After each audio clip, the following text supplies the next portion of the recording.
შედეგებით დასრულდება საქართველოსთვის ბრიუსელში მიმდინარე ევროკავშირის წევრი სახელმწიფოების ლიდერთა შეხვედრა. განხილვის მთავარი თემა უკრაინაა, მაგრამ მკაცრი განცხადებებით გამოეხმაურნენ ევროპელი პოლიტიკოსები საქართველოში არსებულ კრიზის რეჟიმის ძალადობრივ პოლიტიკას. ამასთან ნათელია, რომ ევროკავშირი კვლავ მიუბრუნდება ინდივიდუალურ სანქციებსა და ეცდება მიაღწიოს კომპრომისს ამ თემაზე. უნგრეთი, რომელმაც ვეტო გამოიყენა, რამდენიმე დღეში ევროკავშირის საბჭოს თავმჯდომარე ქვეყნის სტატუსს დაკარგავს. დღეს ძალიან მკაფიო იყო გზავნილები, სოლიდარობა ქართულ ხალხს და უფრო მკაცრი ზომები მათ წინააღმდეგ, ვინც საკუთარ მოსახლეობაზე ძალადობს. რამდენიმე წუთის წინ კი ბრიუსელში ივანიშვილსა და ქართულ ოცნებას რუსული მაფია უწოდა ვოლოდიმირ ზელენსკიმ. უკრაინის პრეზიდენტის განცხადებას ვრცლად სოფო ვარდიაშვილი გაგვაცნობს. ეს განცხადება უკრაინის პრეზიდენტმა ევროპული საბჭოს სამიტზე ევროკავშირის წევრი ქვეყნების ლიდერების შეხვედრაზე გააკეთა. ვოლოდიმირ ზელენსკი საქართველოს ევროკავშირის გზიდან გადახვებას უკავშირებს ბიძინა ივანიშვილის მცდელობას, რომ ქვეყანა რუსეთის გავლენის ქვეშ მოაქციოს. ზელენსკი მოუწოდებს ევროპელ ლიდერებს მასზე ზეწოლის გაძლიერებისკენ და ლაპარაკობს საფრთხეებზე, რაც საქართველოს ევროკავშირისგან ჩამოშორებას მოჰყვება. სამწუხაროდ რუსეთის მიერ კონტროლირებული მაფია საქართველოში მუშაობს ქვეყნის პუტინის გავლენის ქვეშ მოსაქცევად და ევროპული გზიდან გადასახვევად. თბილისში მოქმედი მთავრობა უარს ამბობს ევროკავშირთან თანამშრომლობაზე. მოგიწოდებ გააძლიეროთ ზეწოლა განსაკუთრებით ივანიშვილსა და მის მეგობრებზე, რომ არ მიეცეთ მათ საშუალება მოიგონ საქართველოსთვის ევროპული მომავლის წართმევითა და პროგრესის 10 წლეულებით დაკარგვით. ჩვენ ვერ მივცემთ თავს ჩვენს ევროპაში ვერც ერთი ქვეყნის დაკარგვის უფლებას. რადგან ერთის დაცემა ჩვენ ყველას გახლეჩასა და კონფლიქტთან დაგვაახლოვებს. ეს არის საქართველოს მიმართ ვოლოდიმირ ზელენსკის ერთადერთი გზავნილი მხარდაჭერა მან ევროპული საბჭოს ლიდერების შეხვედრის დაწყებამდეც გამოხატა. დღეს მთელი დღის განმავლობაში საქართველოსთან დაკავშირებით მწვავე განცხადებები კეთდებოდა სხვა ლიდერების მხრიდანაც. შეგვიძლია ვნახოთ ჩვენს რეპორტაჟში.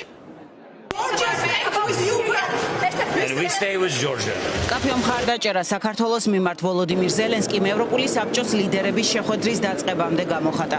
ევროპელი ლიდერების დღის წესრიგში საგარეო საკითხების განხილვისას საქართველოც მოექცა. შეხვედრის დაწყებამდე გაკეთებულ კომენტარებში კიდევ ერთხელ გაისმა შეშფოთება ევროპული გზის გადახვევისა და დემოკრატიული პრინციპების დარღვევის გამო. მათ შორის იყვნენ იმ ქვეყნების ლიდერები, რომლებმაც პირდაპირი სანქციები დაუწესეს კონკრეტულ პირებს საქართველოში. ასეთია ესტონეთი, რომლის სანქციები 14 პირს შეეხო და ლიეტუვა, რომელმაც 17 ადამიანი დაასანქცირა. ერთ-ერთი საკითხი საქართველოა, არჩევნები და ძალადობა, რომელიც დემონსტრანტების წინააღმდეგ გრძელდება. ესტონეთს აქვს სანქციების სია და ველით, რომ ევროპასაც ძლიერი პოზიცია ექნება ამაზე. მე მთელი გულით საქართველოს მეგობარი ვარ, მაგრამ რასაც ახლა იქ ვხედავ, ნამდვილად გულდასაწყვეტია. შეიძლება ვიმსჯელოთ არჩევნების შედეგებზე, ალბათ ვიპოვით ადამიანებს, რომლებიც იტყვიან, რომ ეს იყო ყალბი არჩევნები, რომ მისი შედეგები არ უნდა ვაღიაროთ. იქნება მეორე მხარე, რომელიც აპირისპიროს იტყვის. მაგრამ პირადად ჩემთვის ყველაზე გულდასაწყვეტი შემდეგი რამ არის. მთავრობამ გამოაცხადა, რომ ისინი შორდებიან ევროპულ გზას.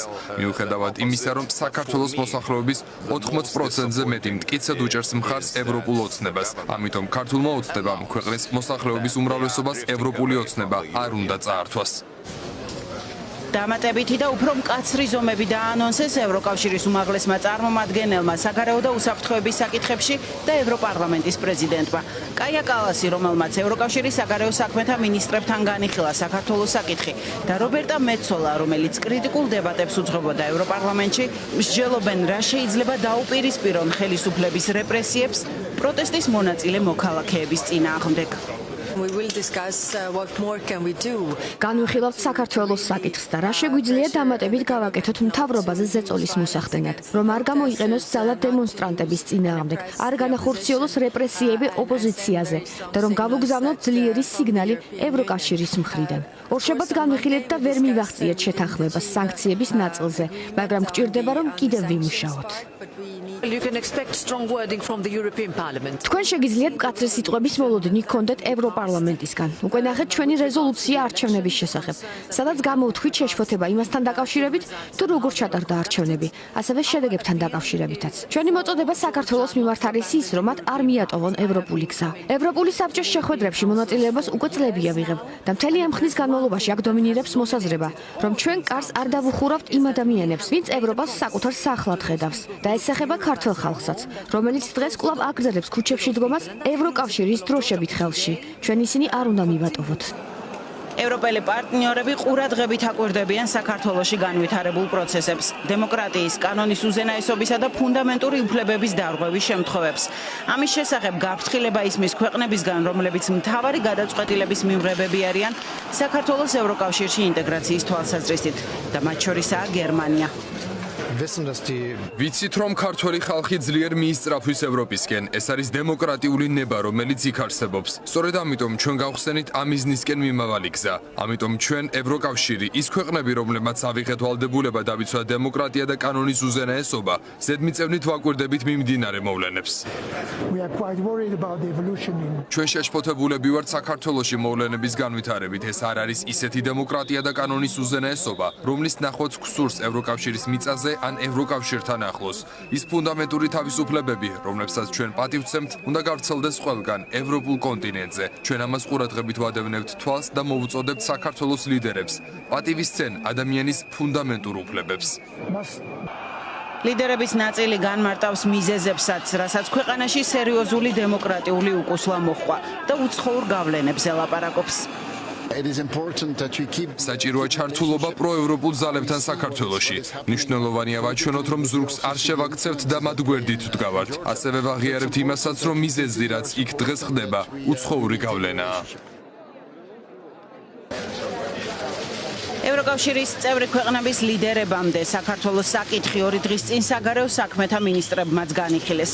ქართველი ოფიციალური პირების მიმართ სანქციების დაწესებაზე 27-ვე წევრი ქვეყანა უნგრეთისა და სლოვაკეთის წინააღმდეგობის გამო ვერ შეთანხმდა. თუმცა რასაც ერთსულოვანი გადაწყვეტილება არ სჭირდებოდა, ქართული დიპლომატიური პასპორტებისთვის უვიზო მიმოსვლის გაუქმება იყო და ეს გადაწყვეტილება ევროკავშირის საგარეო საქმეთა მინისტრების უმრავლესობამ მიიღო. საქართველოს ურთიერთობები ევროკავშირთან რომ არათუ ძველ ნიშნულზე, არამედ რეკორდულად დაბალ დონეზეა. ეს დღეს კიდევ ერთხელ გაიმეორა ევროკავშირის ელჩმა საქართველოში. განცხადება პაվել ჰერჩინსკიმ ჟურნალისტებთან შეხვედრისას მისასალმებელი სიტყვის დროს გააკეთა. მან ილაპარაკა ასევე გამოწვევებზე, რის წინაშეც დგას დღეს ქართული მედია და კიდევ ერთხელ დაგმო ჟურნალისტებზე ფიზიკური ძალადობა.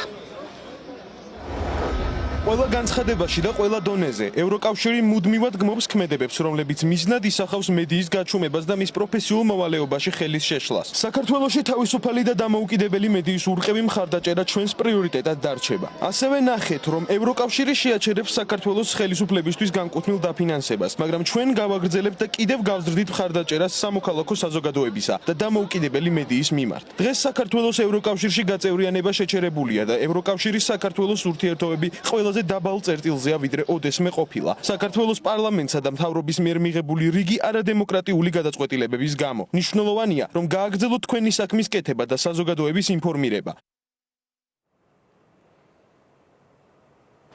წავე განცხადებები საქართველოზე შესაძლოა დღეს კიდევ გაკეთდეს ევროპული საბჭოს ლიდერების შეხვედრის დასრულების შემდეგ.